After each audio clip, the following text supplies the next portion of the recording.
¿Cuál es el punto más importante desde mi perspectiva cuando uno ve un paciente con una dispepsia? Cuando los médicos atendemos un paciente con una dispepsia, que es un síntoma tan frecuente y tan incómodo, nosotros debemos de pensar si esa dispepsia trae atrás la expresión de una enfermedad orgánica o no trae una enfermedad orgánica. De cada 10 pacientes que ustedes van a ver que se les presenta con dispepsia, 8 o 9 no tienen una enfermedad orgánica, ni una enfermedad funcional. Y entonces el punto que queremos hacer en este seminario es tratar esos 9. ¿Qué es y qué no es una dispepsia funcional? Voy a ilustrar el mensaje con un caso clínico de la vida real. Y a través de la presentación de este caso clínico voy a sacar los aspectos que desde mi perspectiva son más importantes para que un médico enfrente a un paciente con esta enfermedad. Esta es una señora de 41 años cuyo cuadro clínico comenzó con 8 meses de evolución, que se caracterizaba por epigastralgia, pesadez e incomodidad postprandial, distensión abdominal inmediata. Inmediata es inmediatamente, coma, mediata es hasta los 30 minutos y tardía es después de 30 minutos, náuseas sin vómito, estreñimiento, pérdida de 5 kilos, no tenía melena, hematoquexia, ni antecedentes de cáncer en el tracto digestivo en su familia. El médico que la vio le solicitó cuadro hemático, proteína C reactiva, velocidad de sedimentación, endoscopia, marcadores de inflamación, marcadores generales si hay anemia y obviamente la endoscopia, que creo que lo hizo bastante bien. ¿Qué es lo que tenemos que hacer nosotros? El deber ser es dónde está el diagnóstico de esta paciente. Entre estos 4 exámenes, casi que son obligatorios en todo paciente en Colombia que se presente con este cuadro clínico. Marcadores inflamatorios, lo más importante son la proteína C reactiva, la velocidad de sedimentación globular, una endoscopia digestiva, porque desafortunadamente seguimos ocupando un lugar grande, de los primeros en el mundo en la incidencia de cáncer gástrico, un estudio de vaciamiento gástrico y una ecografía abdominal total, y vamos a desmenuzar por qué. El doctor le pidió eso, la señora llega a su consulta nuevamente con un cuadro hemático normal, una sedimentación de 2, una PCR de 0.4, la endoscopia mostraba una gastropatía antral muy superficial, la biopsia mostró una inflamación muy leve, sin atrofia, pero tenía 2 cruces de Helicobacter. El médico le formula una terapia secuencial contra el Helicobacter y Malvismuto, le hace una valoración después de que terminó el esquema de erradicación. La señora requiere una mejoría más o menos por 2 semanas, pero luego la sintomatología se incrementó y ahora se le asoció a reflujo. En la tercera consulta le piden un estudio de vaciamiento gástrico que dio una retención de 11% a las 4 horas. Entonces le diagnostica gastroparesia. Para esa gastroparesia le manda una dieta baja en grasa, una dieta fraccionada, y después telefónicamente la señora, al no mejorar, le mandan metoclopramida, domperidona, eritromicina, que son protinéticos. La evolución fue ninguna. A la cuarta consulta, al no tener mejoría con esta intervención, le hace una ecografía donde reportan un cálculo único en vesícula, paredes delgadas, y le recomienda cirugía. Cuando a la paciente le dicen cirugía, la paciente inmediatamente se pone más inquieta y busca una segunda opinión. Por eso, a través de un familiar de ella, conoce de nuestra institución, de nuestra consulta, y es donde nosotros la vemos. De nuestra primera consulta hay que destacar varias cosas. Doctor, tengo una molestia harta en la boca del estómago, ya no me aguanto más, me han hecho miles de exámenes, miles de tratamientos, nada me sirve y voy a resultar con algo malo y ahora me quieren operar. Ayúdeme, por favor. Yo creo que este ritual es bastante frecuente y que varios de nuestros colegas que asisten hoy a esta actividad académica les ha tocado un caso bastante parecido. Y uno cuando le llega a esa paciente con esa posición, dice, ¿para dónde cojo? Entonces, el seminario va a decir, ¿para dónde debe coger desde mi perspectiva? ¿Por qué la distesia ulcerosa es un lío al día de hoy? Primero, porque los síntomas vienen, van, pero cambian. Segundo, la respuesta placebo es del 30 al 40%. Existe en muchos de estos pacientes una comorbilidad psiquiátrica oculta. Los pacientes tienden a ser extremadamente demandantes y a repartir sus responsabilidades en los demás. Son presas fáciles de charlatanes y ahora de la contaminación con redes sociales. En personas asintomáticas se encuentran prácticamente los mismos hallazgos en la endoscopia que en estos pacientes. No hay correlación entre los hallazgos de la endoscopia e incluso de la histología con los síntomas.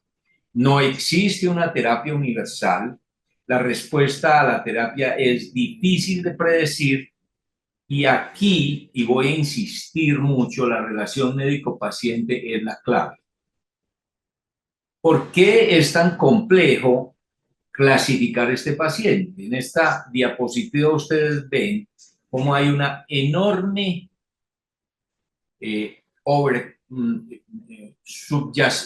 compromiso subyacente de las diferentes enfermedades funcionales.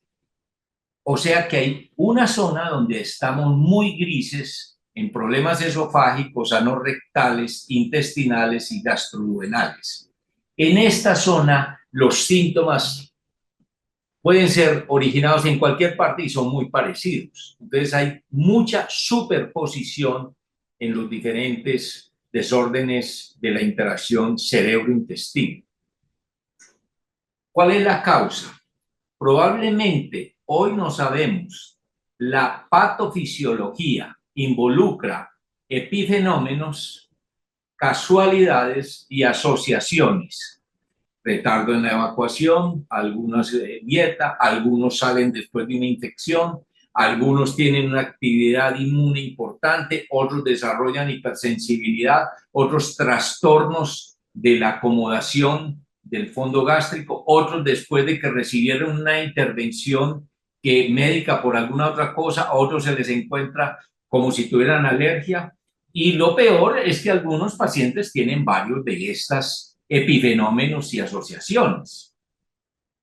Miren ustedes, pongamos en este metaanálisis cómo este estudio demostró que hay un aumento con un tamaño del efecto no despreciable de la cantidad de eosinófilos en el bulbo duodenal de los pacientes con dispepsia ulcerosa, como diciendo que algunos de estos pacientes probablemente lo que tienen es un fenómeno alérgico, probablemente algún elemento alimentario.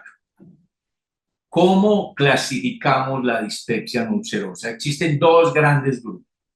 Los que llaman el síndrome de incomodidad postprandial, que es cuando comen y tienen o se sienten muy llenos, que parece que tuvieran una pesa dentro de su estómago después de comer, o que se sienten con mucha saciedad temprana, se llenan con 2 o 3 cucharadas. Estos tienen un peso y estos tienen la saciedad.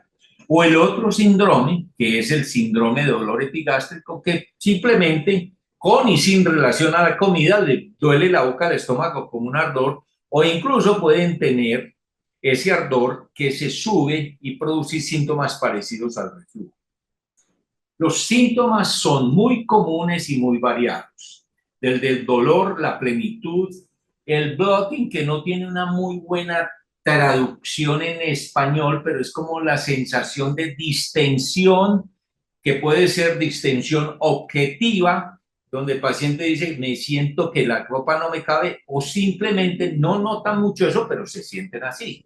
Náusea, eructos, vómitos, y no olvide, casi 60% tienen pérdida de peso, que para mí es un engañador y que nos incomoda mucho porque nosotros tenemos, como dije al principio, la espada de Damocles de que no se vaya a presentar una enfermedad orgánica, un cáncer de páncreas, que da más o menos lo mismo, o un cáncer gástrico, una linitis plástica. Entonces, fíjense en cómo la pérdida de peso no nos va a ayudar mucho. Esta paciente tenía pérdida de peso.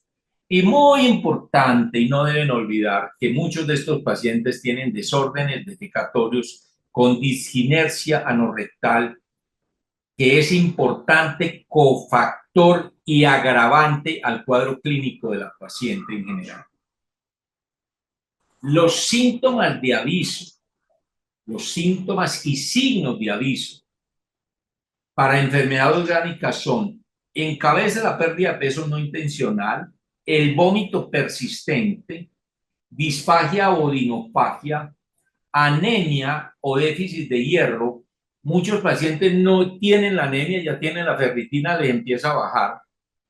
La presencia de hematemesis, la presencia clínica de una linfadenopatía o de una masa palpable. Ojo con la historia familiar de cáncer, con cirugías previas, con el desarrollo de ictericia.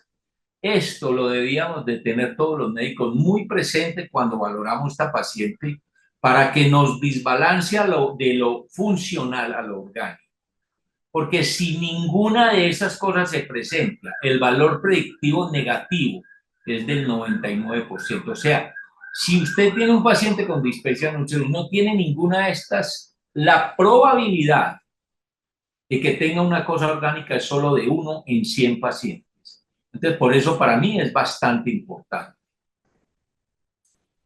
En la búsqueda de lo que sí es, en nuestra primera consulta, ¿qué detalles le notamos nosotros al paciente que nos ayudaron mucho a clasificar esta paciente? Primero, una persona de 40 años que consulta con su madre al médico ya pone en evidencia de que es una persona que tiene una fragilidad o una dependencia afectiva mayor que una persona que no consulta con su madre. En la historia clínica es muy importante en los trastornos funcionales gastrointestinales pillarse cuál fue el detonante que disparó la constelación sintomática. Y el detonante fue que esta paciente, por problemas de la pandemia, tuvo que cerrar su restaurante, del cual sacaba casi todos sus recursos para mantenerse así y a su mamá. Es una señora que en la consulta lloró varias veces. Nosotros le preguntamos por el estreñimiento, eso es muy importante. Y lo que insisto, la pérdida de peso y los antecedentes de cáncer. Bueno, en nuestra primera consulta aparecen lo que ya la paciente venía sin solución del problema.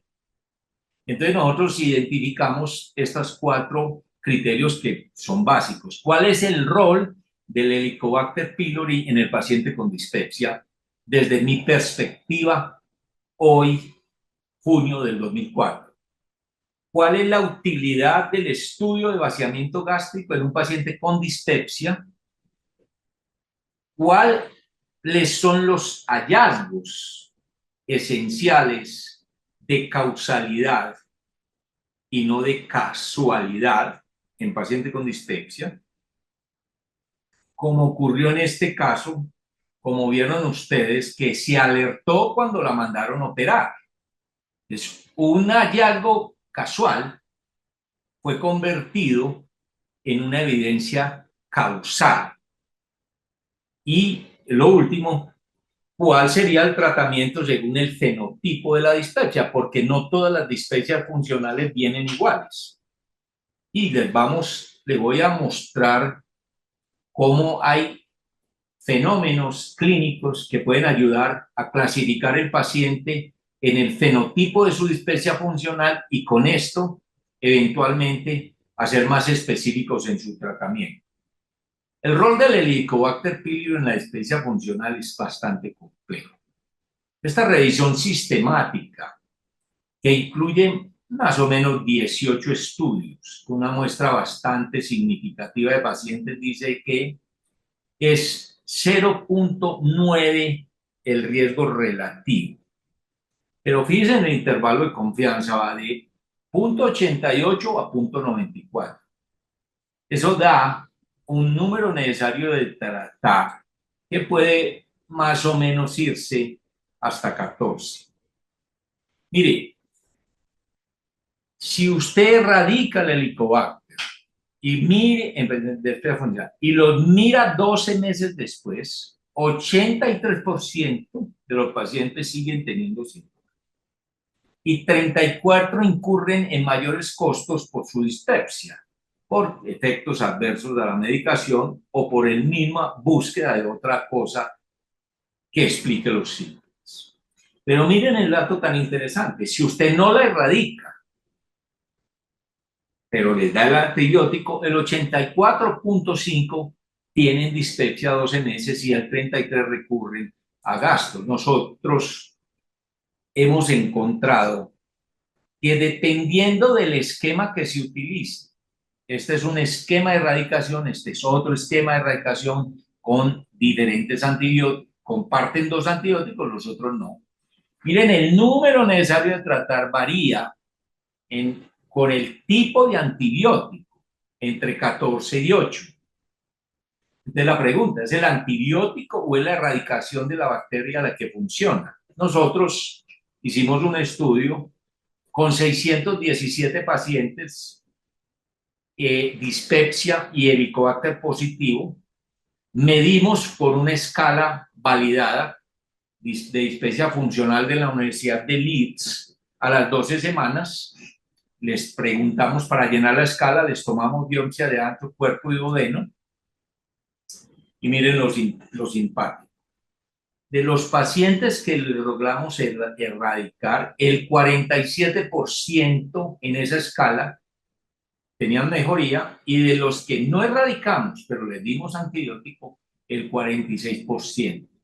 Lo que da para este 47 un número necesario de tratar de 14.5 y para este 46 de 16.5, con unos intervalos de confianza que se superponen, lo cual quiere decir en nuestra serie que es lo mismo erradicar o no erradicar. En nuestra serie, ¿qué elementos nos ayudan a los que le fueron mejor? A los que tenían el síndrome de distrés postprandial, les iba mejor que a los que tenían el fenotipo de ardor epigástrico.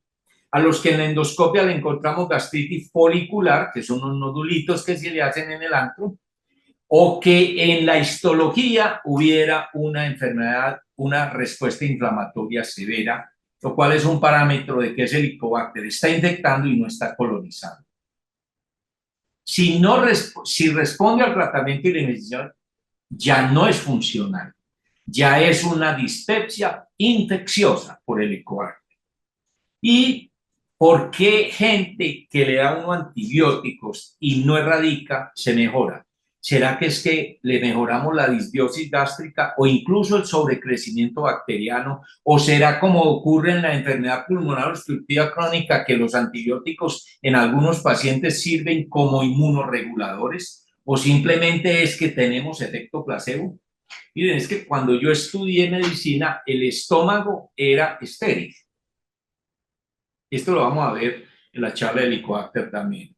Después apareció el Helicobacter y, oh sorpresa, la única bacteria que es capaz de sobrevivir es en medio inhóspito del estómago con un pH de 1. Fabuloso, premio Nobel de Medicina. Resulta que ahora van 24. O sea que es que nosotros tenemos, es una microbiota gástrica. Bueno, entonces probablemente, pienso yo, que en algunos pacientes, cuando sepamos más de microbiota gástrica, utilizaremos unos antibióticos específicos, prebióticos o incluso probióticos. Segunda duda, papel del vaciamiento gástrico. Miren, en dispepsia funcional, hacer un estudio de vaciamiento gástrico. A esta paciente se lo hicieron, tenía 11% de retención a las 4 horas. ¿Cómo es eso? Recuerden que es una comida con grasa y radioisótopos y uno le van midiendo cada media hora. A las 4 horas no debe haber retención, sino hasta 10%. Tenía 11% y le dijeron que tenía un trastorno en la evacuación gástrica. Le dieron todos los requerimientos, no funcionó. ¿Por qué? Porque solo viene a ser un poco útil cuando hay vómito y ese no era el síntoma importante. El estudio de vaciamiento gástrico, cuando es bien positivo, lo hace a uno pensar es un gastroparesia que responde mejor al tratamiento médico y al pronóstico de sus pacientes. Tercera, entonces ya tenemos papel del Helicobacter, papel del vaciamiento gástrico y ahora cómo volverlo orgánico funcional. Este es un estudio maravilloso publicado en Lancet, antecitos de la pandemia, donde estos grupos de cirujanos cogió pacientes con cálculos sintomáticos y llegó y los dividió en la vesícula a 537 pacientes. Mira, cálculo en la vesícula con dolor abdominal, los operaron. Y 530, igualitos, no los operaron. Les hicieron unos criterios especiales a ver si requerían cirugía. A los 12 meses de seguimiento, los dos grupos, estos 537 contra 530, 40% tenían dolor abdominal. Lo cual, al menos en este estudio, partiendo de que tenía inflamada la vesícula todos los 1000 y pico de pacientes. Nuestra paciente no tenía inflamada la vesícula, simplemente tenía un cálculo en la vesícula, paredes delgadas, le ofrecieron cirugía. En estos que tenía criterios de cirugía, dividiéndolos les dio igual. El mensaje pedagógico que quiero decir, primero, cálculo en vesícula no es igual a operar. Se opera el paciente que tenga síntomas, pero se le dice que tiene una posibilidad del 40% de persistir con dolores. Y eso sería, creo, que es mejor para los dos. La última parte, como les dije en la diapositiva, los 4 aspectos, es acercamiento terapéutico basado en el fenotipo. Estos son los 3 principales elementos desde mi perspectiva cuando voy a tratar a un paciente. ¿Qué medicaciones me pueden ayudar de acuerdo al fenotipo? ¿Qué tanto puedo yo generar empatía con mi paciente y qué neuromoduladores debo usar?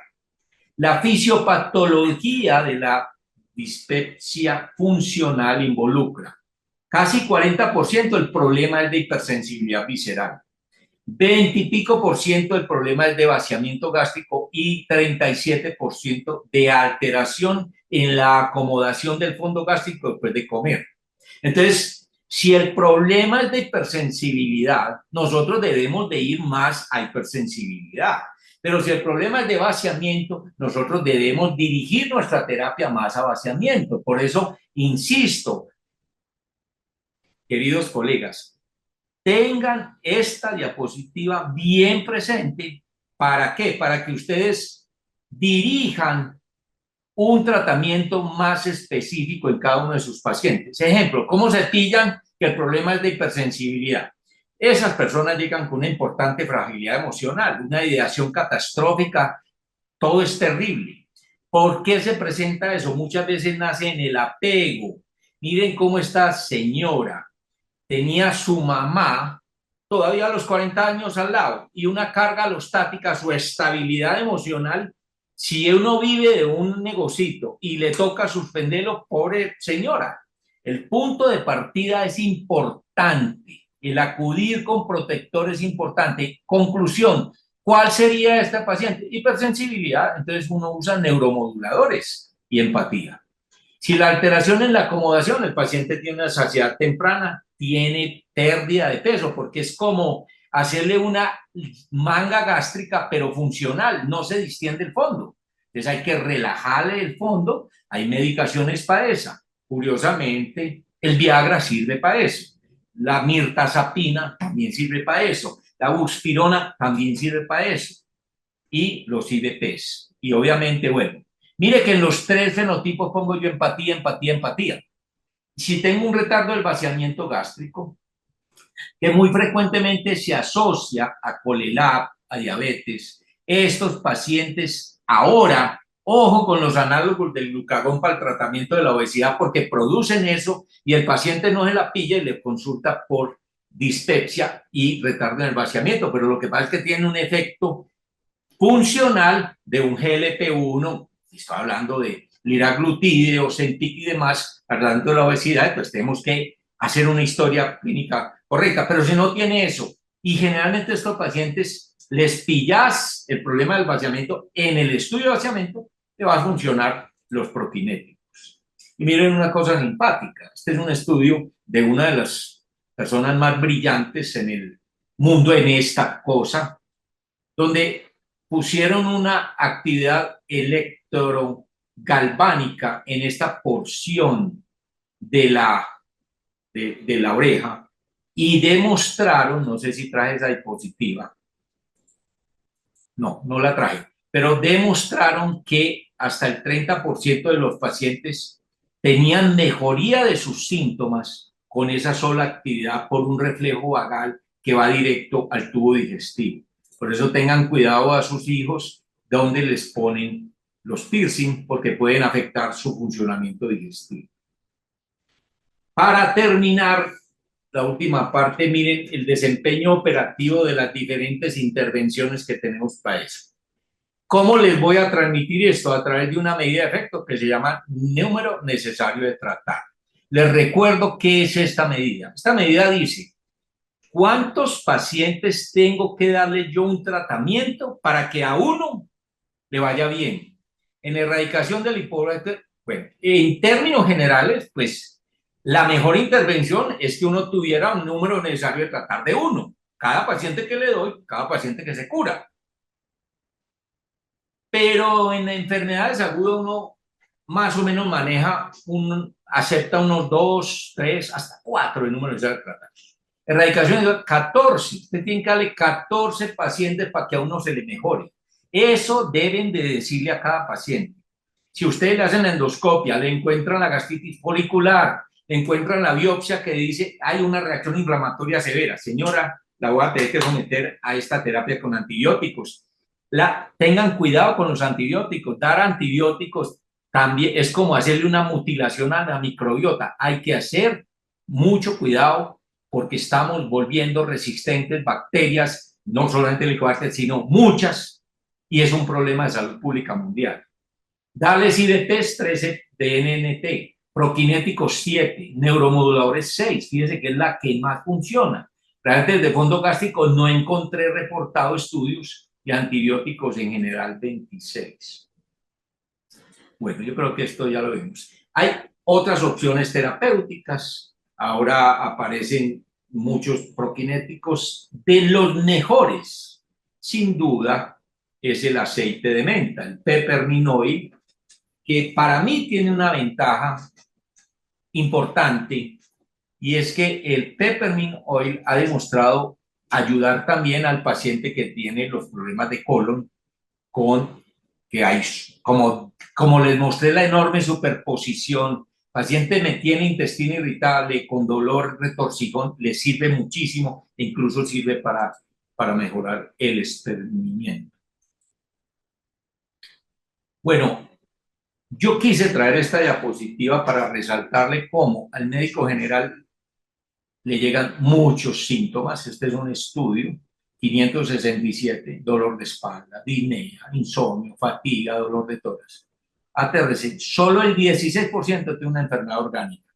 ¿Qué es lo que pasa? Las enfermedades orgánicas matan, pero tienen potencialmente de curarse. Le pongo un ejemplo. Usted me empieza con un dolor, yo le encuentro una lesión tumoral en la cabeza del páncreas de 2 centímetros, sin metástasis, compromiso de vasos, lo opero y probablemente cura. Las enfermedades, si no se le detecta a tiempo, probablemente muere. Las enfermedades funcionales no matan, no tienen cura, pero no dejan vivir bien a ninguno. Entonces, la empatía es para mí uno de los ejercicios como médico que más me ha producido en los trastornos funcionales, no en dispepsia funcional, en los trastornos funcionales digestivos, que son muy frecuentes, el mayor valor de una relación médico-paciente. Y hay bien claro, y hay estudios muy importantes con el British Medical Journal, donde el médico general, este estudio muestra cómo los médicos generales que más empatía le daban a sus pacientes tenían mejores resultados. Está claramente estudiado, pueden copiar la referencia en estos 200 pacientes y cómo transmitir un mensaje positivo puede ser mejor que formular 10 pastillas a un paciente. Que no es una enfermedad mental, ojo con eso, porque solo el 4% de los pacientes tienen una enfermedad mental, como un TOC, un desorden obsesivo-compulsivo, una depresión, una ansiedad o un bipolarismo. No, no es una enfermedad mental. No es una gastroparesia. Ojo, la gastroparesia no duele, no hay vómito con líquidos, raramente síntomas nocturnos. No es un síndrome de intestino irritable. Algunos tienen las dos cosas. Y ojo con los mimetizantes. Hay cosas, estas 7 cosas, entidades, en mi criterio se confunden. La gastroparesia, recuerde, gastroparesia no viene por dolor, viene fundamentalmente por vómito de día y generalmente es de comida sólida, nunca líquido. Giardia, no olviden la giardia es importantísima en nuestro medio. Productos homeopáticos, los pacientes no creen que están tomando algo porque la beatificación de los productos disque naturales son disque que no producen nada. No, sí producen. Las vitaminas, muchas vitaminas son ácido ascórbico, ácido pantoténico, ácido retinoico, calcio, o sea, muchas vitaminas son ácidos, les duele. Los GLP-1 que ya dije, lo que estamos utilizando para la obesidad, el glucofaje, ahora con esa moda de que existe la prediabetes, la cual no estoy de acuerdo, porque uno no está preembarazado, no tiene o no tiene. El glucofaje es una de las medicaciones que más efecto adverso gastrointestinal da. Y ni que hablar de los opiáceos. Ojo con la sensibilidad al gluten sin ser enfermedad celíaca. El dolor de la pared abdominal, el AGNES, que es anterior síndrome de dolor muscular, la pancreatitis crónica o el consumo crónico de cannabis. Ojo, pregunten por eso que pacientes con consumo crónico pueden tener dispepsia. Nada sucede por casualidad, muchachos. En el fondo de las cosas tienen su plan secreto, aunque nosotros a veces no lo entendamos. Muchas gracias.